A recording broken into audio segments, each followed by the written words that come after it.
Eric in the van, wheels turning on the grind. Ricky on the rails, keeping time in line. CJ in the gym, gloves hitting like thunder. Yorkshire roots deep where the boxers go under. Fist fly, stories collide. Crossroads boxing where legends reside. Fighter interviews, previews, predictions. Crossroads boxing, no time for fiction. Yorkshire grit in every direction. Step in the ring, feel a connection. Bell rings, echoes through the cold Yorkshire air. Sweat drips, focus, sharp fighters don't care. Left hook, right jab, stories in the scars. Crossroads boxing, reaching for the stars. Eric, Ricky, CJ, the crew. From the podcast mic to the boxing view. Predictions that hit interviews that spark. Crossroads boxing, lighting up the dark. Fighter interviews, previews, predictions. Crossroads boxing, no time for fiction. Yorkshire grit in every direction. Step in the ring, feel a connection.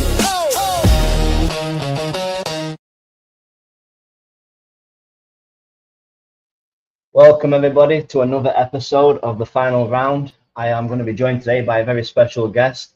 But before we get underway, just a quick word from our sponsors.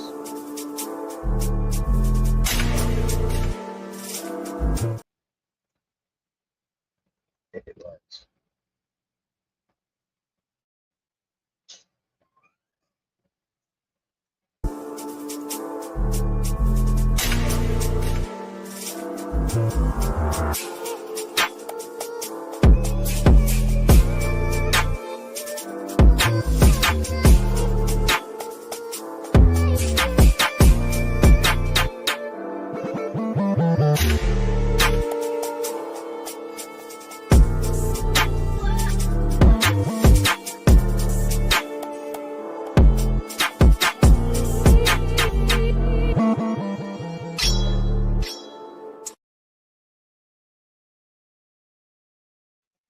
Right, everyone, I am pleased to announce that I am joined in the studio today by none other than Central Area Middleweight Champion, Jake Goodwin. I am just going to make you big, Jake. Wait there, mate. Just swap this over. There we go. Jake, how you doing, my mate? Are you good? Yeah, good, Ricky. Good, mate. Good. Thank you for having me on. Pleased to join you. No, it's a pleasure to have you. I know the story behind this to get you on is actually my mum in the background sort of organised all this, but in my own defence as well, you want a radar as well, because I saw you at the Doncaster over the Southampton game and you was being walked around during the pre-match and then obviously the half-time show, and you were having your interviews there, and I saw you actually walked past us because we were in the family stand, me and my boy were on the front row, and you walked past us with your missus, and I thought, I should have asked him there and then, but I thought I'll leave him while he's with his missus, and I thought I'll try and get him on social media. But yeah, it was one of those where I thought, fucking hell, did I miss my chance or not? What? No, you should always ask me. Anyways, I always ask me. I'm an advocate for holding back and being shy, not being the one to ask. You know, when it's asking for pictures or saying hello to people. But with me, just anybody, just give me a shout. Yeah. I'll get a picture. I'll chat to anybody. Pleased to be on here. But yeah, like you said there, it was your mum that organised this. I actually work in school. In school, she'd seen me and said about getting on it. I said, well, he should have just messaged me. Tell Ricky, just message me himself and we'll sort it out. That's it. So we have got a couple of comments before we crack on with the interview. We have got Eric, sorry I couldn't make it back but to be live, but have a great one. He's at the football game. We've got Liv still was a long time watcher of the show. Up the Yorkshire lads. My mum herself. Hi Jake. Hi Lisa. And then we've got Lost Woods, so handsome. Well, yeah, you've got an admirer as well on the show, so there you go. Yeah, hello, Lost Woods. Fair play. So, Jake, we'll get straight into it, mate. So, how did you originally first get into boxing? So as a young lad, only 10-year-old, I was doing football, and my dad was a big boxing fan and always wanted me and my brother to try out, get into it. So we went and tried boxing one day, went down to a local amateur boxing gym, I had no intentions of boxing beforehand, but I thought I'd just go and do it. When I went in, I just ended up finding a natural love for it. And the coach there said, I've natural talent, just straight away stuff like picked up a skipping rope and I could just skip.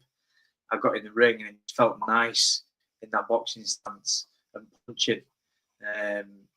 So I just natural love came from it. And then I quickly decided I'm no footballer. I'm going to go into boxing. So stuck to boxing. And then since being 10-year-old, just dedicated so much time and put passion into it. 11, I had my first fight. And I still now, the memories came up from that fight the other day. Still now remember the ring walk, remember the buzz of being in the ring and getting your arm raised. And that's where I found my passion for boxing right from that moment. And then years have gone by and the rest is history. That's it, yeah. Years go by and look at where you are now. So, like you said, you took a bit of a step, your first step into the gym, which for many kids, especially 10 years old, that's probably the hardest step as well, because when you think of boxing, you don't think of this friendly environment, do you? You think of these hard people, it's blood, there's sweat, there's tears all in the ring, all in the gym. But you soon realize when you get involved and people start seeing you make that little bit of effort, it's more like a community, more like a family when you're in there. And that's what gets kids, I think, hooked into it, especially kids that you want to get off the streets these days as well. That community feeling that it gives to the kids these days, I think, is irreplaceable. And I do think amateur boxing is so important for the streets. Massively, amateur boxing is so important. And that word you just said there, community, is what it is. Top and bottom of it, that it is a community. Whether kids want to fight, don't want to fight, I couldn't recommend boxing more than anything. Because you don't have to spar, you don't have to box, you don't have to compete, but just training and building that family within a gym and a community within boxing. You go to all these different shows throughout Donny, throughout Yorkshire, throughout the country, and meet all these different gyms. And when you're regularly doing it, you're seeing the same gyms every time. And in the amateurs, you're at shows every week, so you're meeting all these people from throughout the country, and it just creates that community. People know who you are, you learn who people are, end up talking, building confidence, you're building discipline, and that's right from being a young age. I don't think there's any better sport for young people. No, I don't. I think it's so important to keep kids into the sports. And like you say, even if they don't want to compete, just for the fitness alone, boxing is one of the best fitnesses you can get in. So your amateur career then, like you said, you had your first fight, you got your first win, your hands raised. What was your amateur career like? Like, what was the actual journey like for you from start to finish? What did you achieve? What did you manage to get close to achieving? I had a very exciting amateur career, very busy, and I always grew, and I was always in that category with the most fighters. I was never heavyweight or the lightest one. I was always in the middle, where most fighters are. So I kind of had a bit of an hard run, but I had a great amateur career. Yeah. I took fights on the day. A message from my coach at school, like, we've got a fight. I think it was like, there was one, it was like in Manchester, one near Wales on the day of. It's like, let's have it, finish school, in the car, off we go.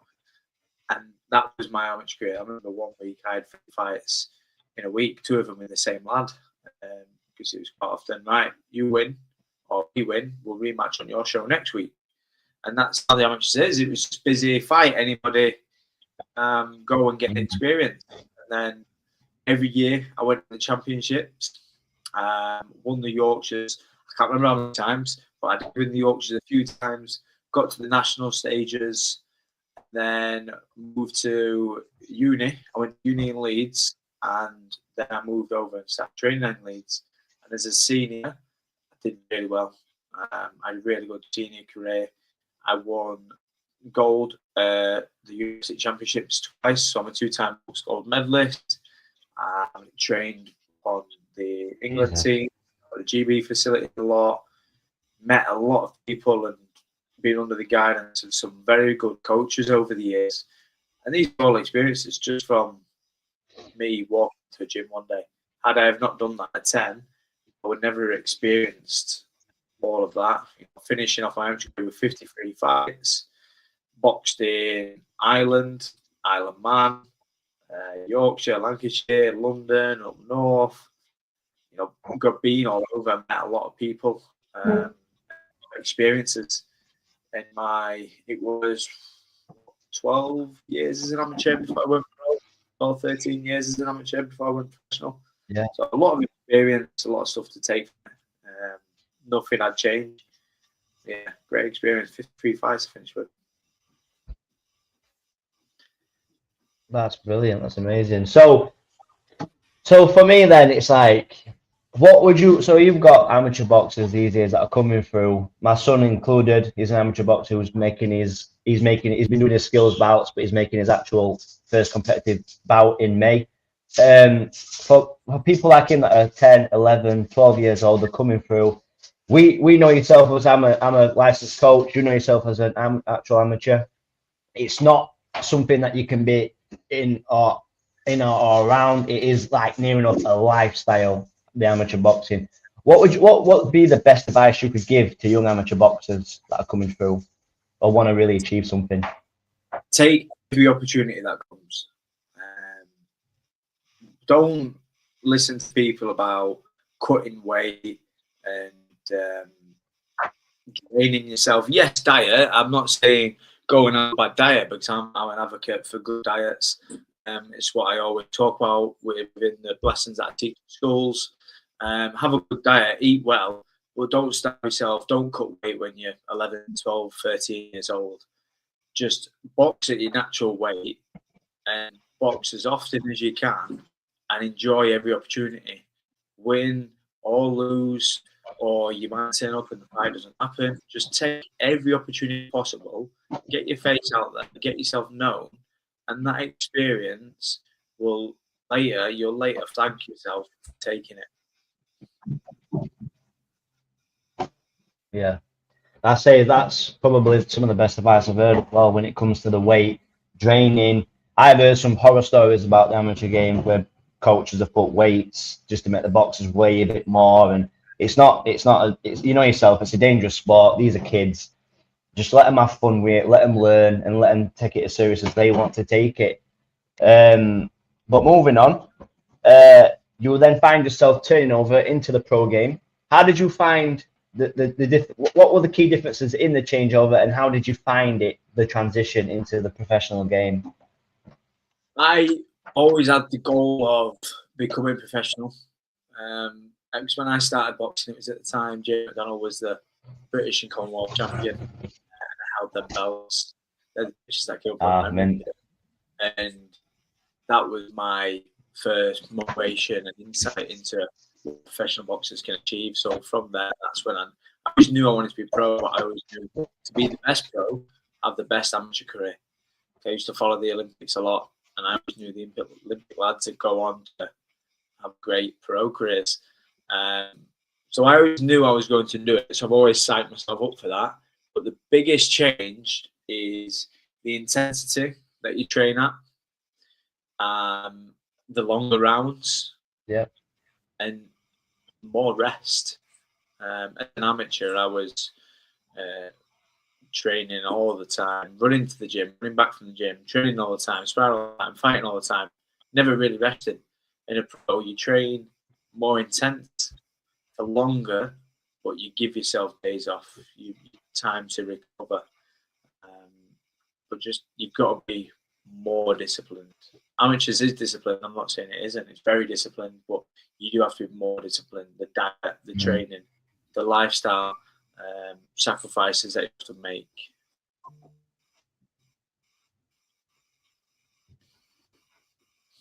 Yeah, it's like where I used to coach at St. Peter's, the Steffi Bull was like the owner of that gym with his professionals in the same environment, and he had very strict rules about fighters had to stay ready at all times, and they would be those pros in that gym. You had Jimmy Joe Flint, Serge Ambono, who was on your record. You had Josh Padley, Terry Harper, Ellie Ellawell, great stable of fighters coming through or already proven in that gym every single day, training as hard as possible. And that were the key differences, how they were able to get to some of the positions they were in, because they took the chances and they stayed ready to be able to take the chances. Like Padley with Shakur Stevenson, to be fair, which is one of the most recent examples. So yeah, it's very important to stay ready.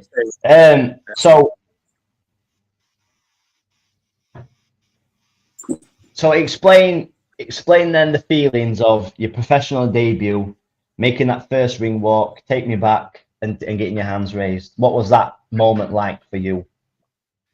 Oh, it's one of them got to be there moments. Amazing, really was amazing. I remember my debut like it was yesterday. You know, I sold 175 tickets. People coming from all over to support me. I come out on the walk and doing it for the first time as a professional. Yeah, boxed in a few leisure centres and a few good places in amateur, but most of them working men's clubs, small arenas. My mum and dad will come with me, maybe a couple of other family members. If it was local, a few mates. At most, I probably had 30 people go support me in the amateurs. But yeah, 175 people there and walking out, hearing my name, hearing the singing, the songs for me. Stepping through the ropes the first time as a pro. Off gloves, it was like, oh, I'm ready. Let's do this. Dominated the fight.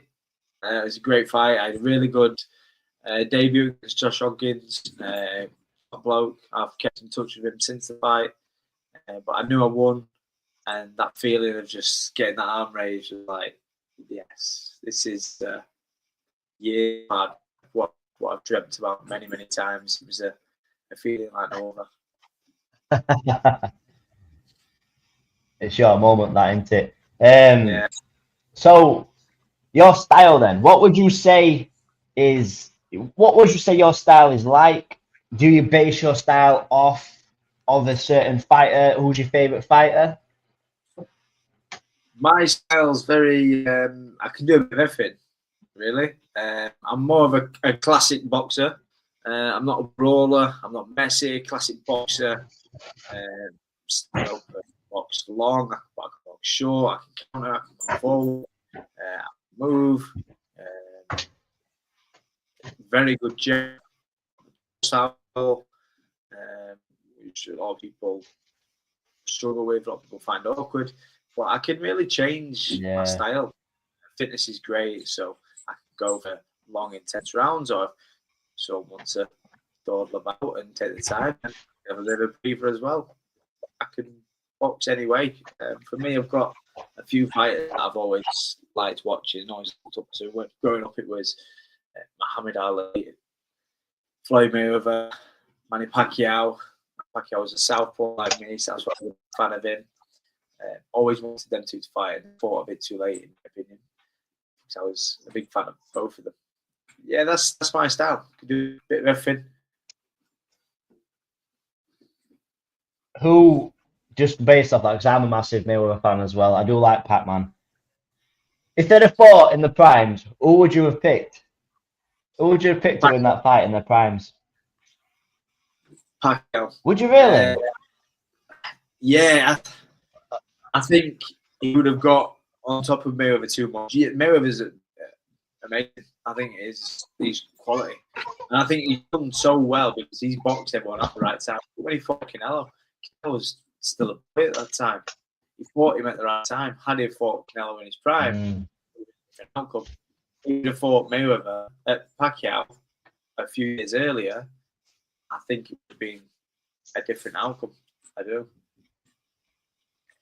See, I'm of the skepticism that I still think Mayweather would win the fight just because of the Juan Marquez fight. So I always thought Juan Marquez were a bit unjustified in quite a few of those fights, and I always thought Pacquiao sort of looked like he struggled with the counter-punching style, which is why I always think I still feel Mayweather. To be fair though, I can't put Mayweather losing any fight until I see him lose a fight. So it's one of those as well. I don't want to see Mayweather ever lose ever. Right. So during your journey, you've racked up a a record of 6-0. Then you get a bit of adversity in your career, and you taste defeat for the first time. So, what for me? What is the feeling of tasting the defeat for the first time? What is the mental effects, the physical effects, to those results? Hey, it's not good. I'm not going to say it's all right. Just get on with it. It's looking fantastic. Win. The mentality in me is to win all the time. Be that guy. But that fight, I believe I didn't lose that first loss. I believe I did not lose it. Someone actually said it to me the other day. I didn't lose that fight. But you just move on. It affects you.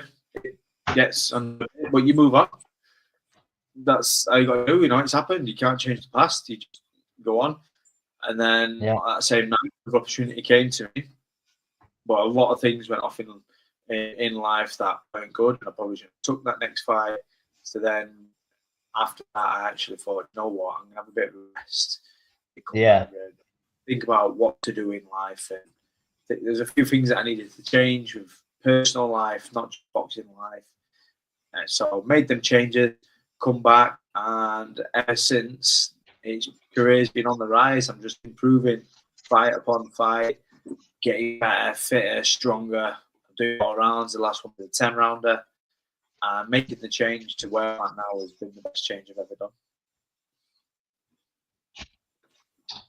Yeah, because it could be one of those moments, can't it, where you take, say, you're on the wrong end of what could potentially be a very close decision.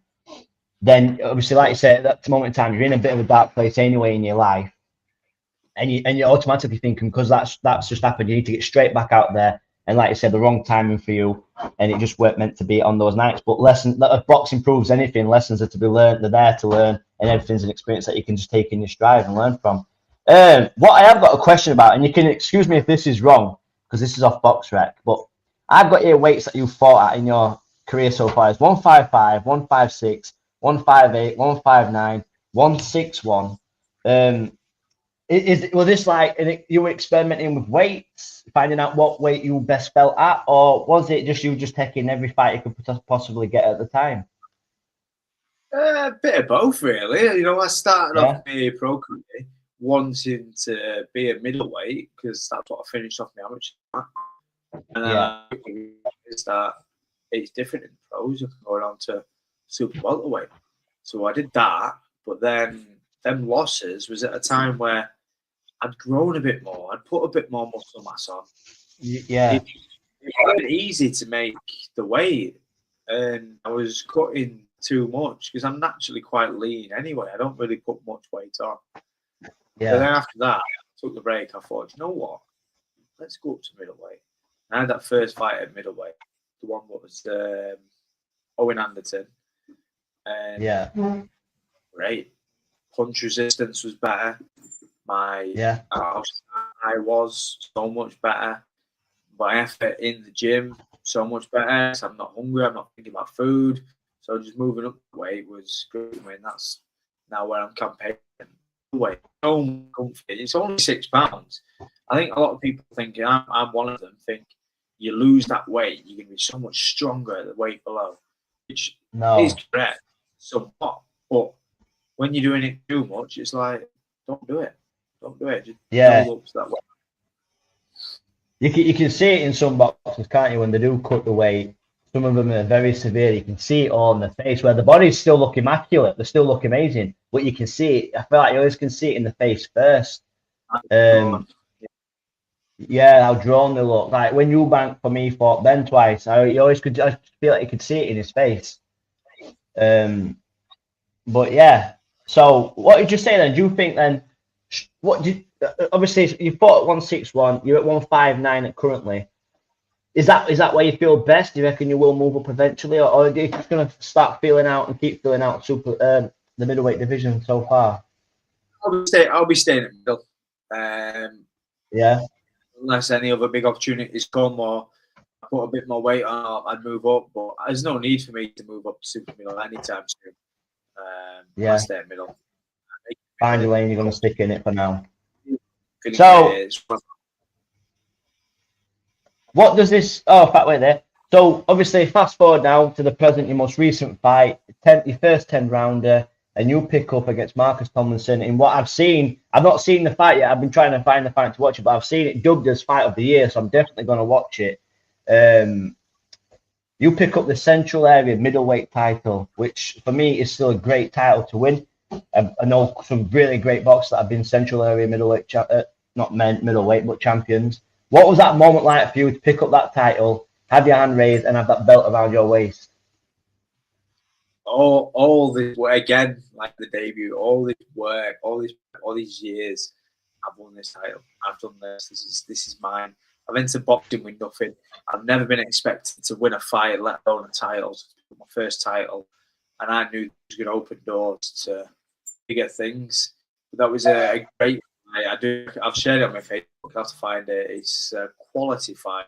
That fight, you know, not just me, but Marcus as well. The two of us, we really put on a display for the crowd, and it was a great 10-round fight, just constant, all 10 rounds, and I came away victorious. I came away winning. At the end of the fight, I knew I'd won, and that feeling, yeah, it's mega.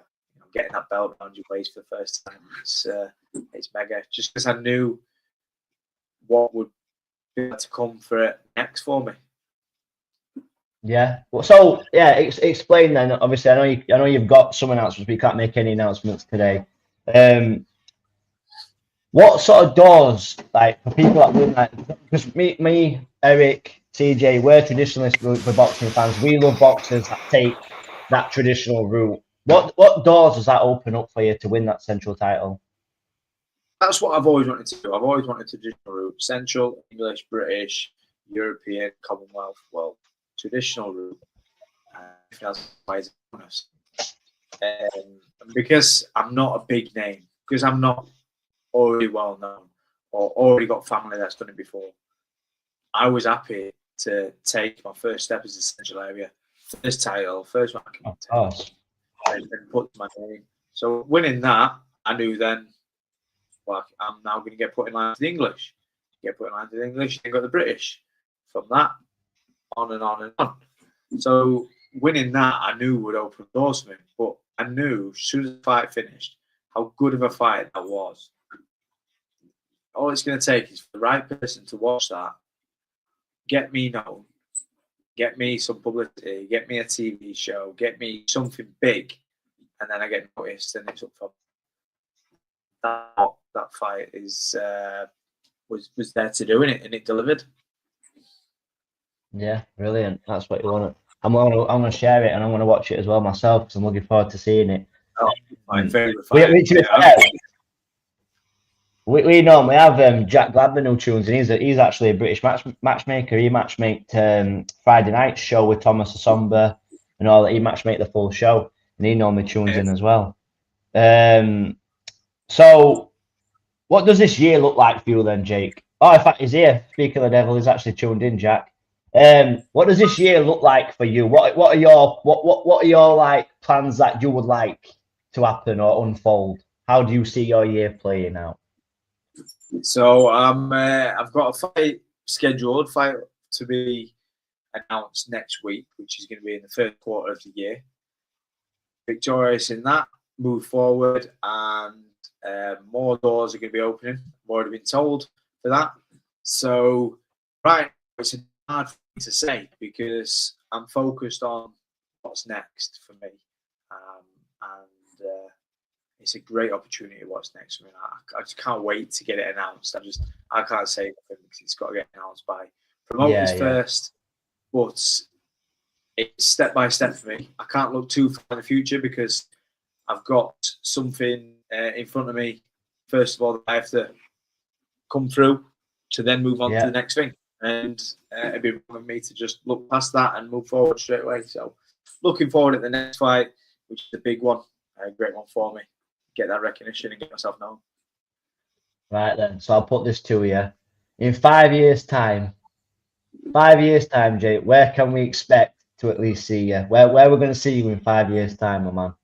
Oh, I don't know. What we're thinking: New York, Vegas,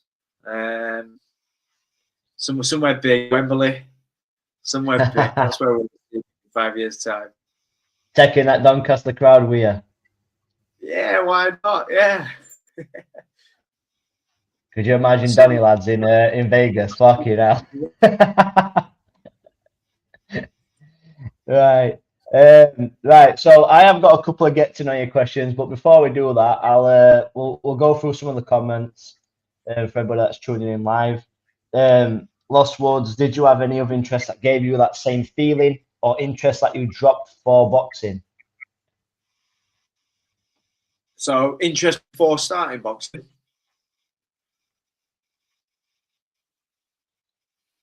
Interest. Yeah.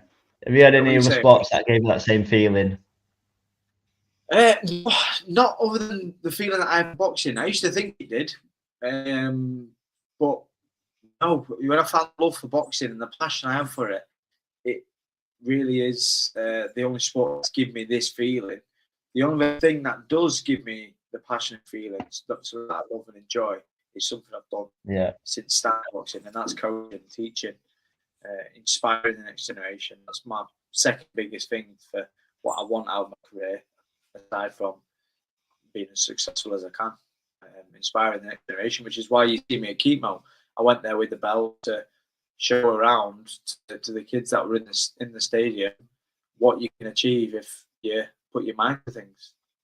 Yeah, and that's what it's really all about. Because the boxing, you know yourself, you don't get given no handouts. You earn it all yourself, and there's nobody. It don't matter how much you do your training with the other coaches, your teammates. There's only going to be you and one other person in that ring. So there's no handouts in it. You've got to get in there and earn it yourself. Just piggybacking off the back of Lostwood's question, what would you say are your your highest and lowest moments of the sport so far? My highest moments are going to be my most recent, picking up my first title. Yeah. In what is going to open for me, and the passion and the joy I've seen in people's faces around me, people that are close to me, my coaches, my family, my friends, my partner, everybody that knows how hard I work and how much I want it. That's the highest for me. The lowest is probably, I don't know, because I'm a positive person. I like to get over a lot of things. So my goals in boxing so far have been, which I learned very quickly, is fights get cancelled, opponents pull out last minute. Because my debut got rescheduled 2 times. My opponent couldn't get an opponent the day before, so all them tickets had to then get refunded. And I've had shows in a few. You know, they're quite low moments. Last minute cancellations on shows. They're quite low moments in pro boxing. All the hard work that you put in through the camp. It happened to Casey Ducey as well. I don't know if you'll know her. She's from our area, from my old gym. She making her pro debut, and I think that got pushed back twice, I believe, and 2 different opponent changes and things like that. So it's like you said, it is a low moment for them. It must be an absolute piss take, to be fair, when you put all that effort in, you peaked as well. It's hard, but then you've got to be mentally strong and know something will come. I've got to stay in the gym, keep ready. Look past it now, it's happened.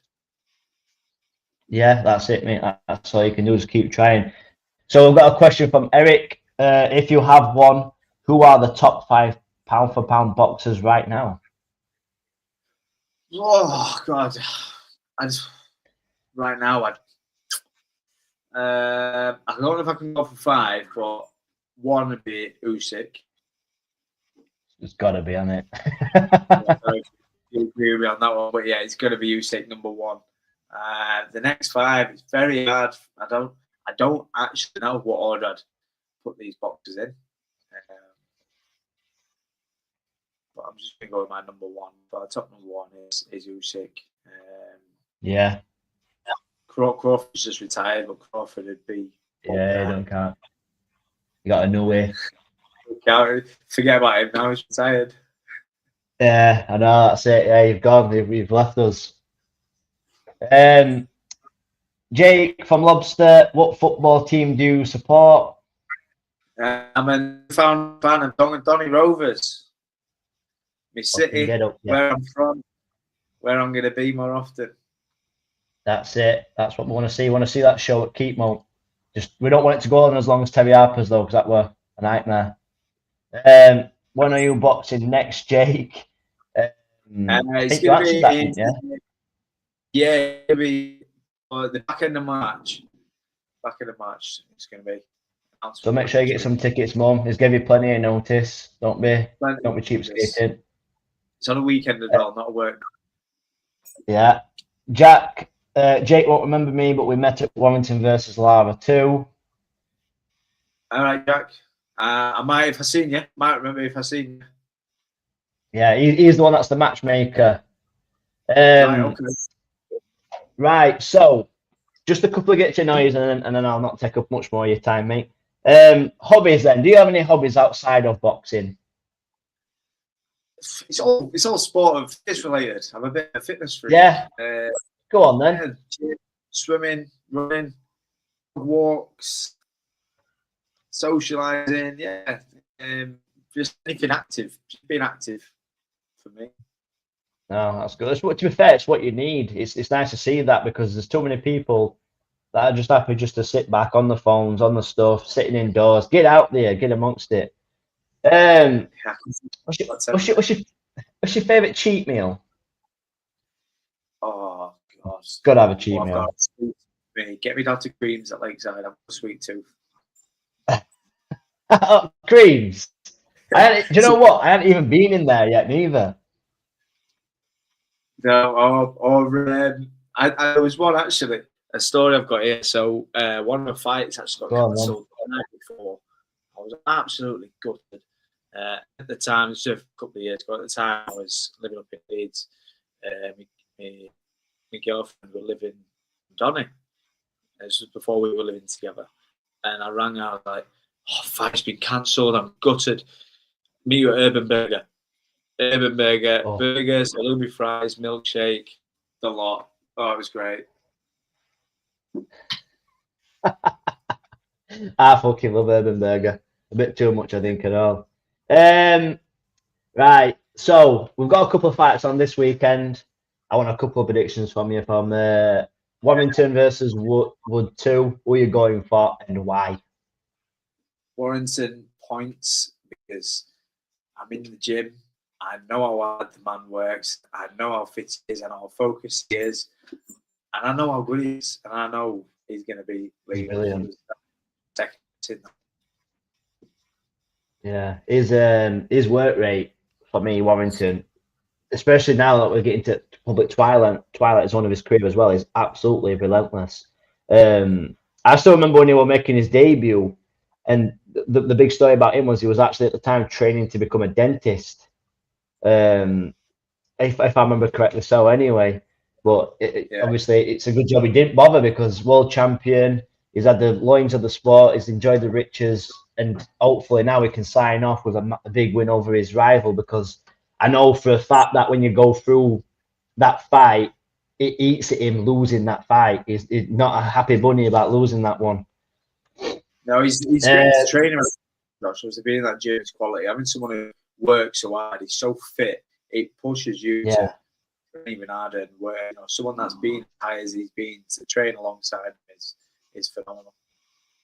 Yeah, that's what it's about. It's about that. Harper versus Dubois. I know that's not this weekend, but she's one of her own. I've been on Hill Sprints with her on a Saturday morning. Go on. Who have you got? Harper versus Dubois. Before I answer that, be honest then. How much does she beat you? How much does what? How is she beating you all the time on the mills? I haven't been in ages, but yeah, she does, yeah. Tough about it, yeah. Harper. Yeah, Terry Harper, definitely. Terry Harper on points. Terry Harper points. I think I go down the same route because I'm a loyalist myself. I do think Caroline Dubois dangerous in those first couple of rounds. My biggest worry is if she tags Harper and if Harper struggles to recover from it. But I think if Harper stays away, lets Dubois gas herself out, picks her up with the boxing skills, I think she can get that job done. No problem, in my opinion. too sharp, too switched on. Yeah. Very quick on the first few rounds, and then it'll be should provide a boxing lesson. Yeah, I hope so. I fucking hope so. But yeah, Jake, that's all from me today, mate. Thank you for coming on. It's been a pleasure. I've enjoyed the interview quite a lot. It's my first show as well, doing this by myself. I've normally got some comrades with me. And good luck for the future. Is there anything that you want to say before we sign off? Any sponsors you want to shout out or anything like that? I just want to say thank you to everybody that's stayed and listened to all 40 minutes of this. You know, it's great. I really do appreciate it. It's nice to be on here as well, Ricky. Thank you for having me. Nice to get out there and just let people learn about me a little bit more, share my passion, share my success with them. Yeah, brilliant, mate. Nice message. Right, again, thank you to everyone that's tuned in live, and thank you to everyone again that will pick it up or catch up later on YouTube. We are out of here. See you later. Okay. Out, one glove high, one dream loud, no doubt. Crossroads boxing from Yorkshire. Turn the lights up, turn the mics on. Fighter interviews, keep your guard up. When the truth hits, Crossroads boxing from Yorkshire. From the first ring bell to the last big split, bro.